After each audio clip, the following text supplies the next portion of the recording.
কোথায় গেলেন সুনীত কুমার সিংহ? উত্তর খুঁজছে পুলিশ। গত 1 জুন সোনারপুরের বাসিন্দা পাটনার একটি রাষ্ট্রায়ত্ত ব্যাংকের ওই ম্যানেজার ছেলে সমুদ্র ও স্ত্রী অপর্ণাকে নিয়ে সকালে সোনারপুরের বাড়ি থেকে বেরিয়েছিলেন কলকাতার উদ্দেশ্যে। মাধ্যমিক উত্তীর্ণ ছেলের জন্য তারা বালিগঞ্জ সারদান অ্যাভিনিউয়ে 3টে স্কুলে একাদশ শ্রেণীতে ভর্তির ফর্ম জমা দিয়ে চলে যান যোধপুর পার্ক বয়েজ স্কুলে। সময় পার হয়ে যাওয়ায় ফর্ম জমা নেওয়া বন্ধ হয়ে গিয়েছিল।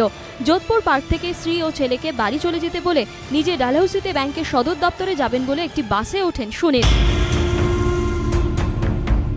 তারপর আর খোঁজ মেলেনি তার। প্রথমে লেক থানা ও পরে লালবাজারে যান সিংহ পরিবার। গোয়েন্দারা এখনো পর্যন্ত যা জেনেছেন তা হলো বাসে ওঠার পর থেকে সুনীতবাবুর মোবাইল ফোন বন্ধ হয়ে যায়। তারপর আর মোবাইল ফোন চালু হয়নি, তাই টাওয়ার লোকেশনও পাওয়া যায়নি। গত 11 দিনে শহরের হাসপাতাল, নার্সিংহোমে খোঁজ করে বেবারিশ দেহগুলি দেখে কোনো সূত্র মেলেনি। সংবাদপত্রে ও অন্যত্র বিজ্ঞাপন দিয়েও লাভ হয়নি কিছু। গোয়েন্দারা জানতে পেরেছেন যে পাটনা ব্যাংকের ঋণদান সংক্রান্ত কোনো ঝামেলায় জড়িয়েছিলেন সুনীতবাবু। সেই কারণে তিনি ছুটিতে বাড়িতে এসে বারবার সেই সমস্যার কথা বলেছিলেন পরিবারের সদস্যদের। গোয়েন্দাদের সন্দেহ, ব্যাংক সংক্রান্ত কারণই রয়েছে সুনীত সিংহের আচমকা অন্তর্ধান রহস্যের পেছনে।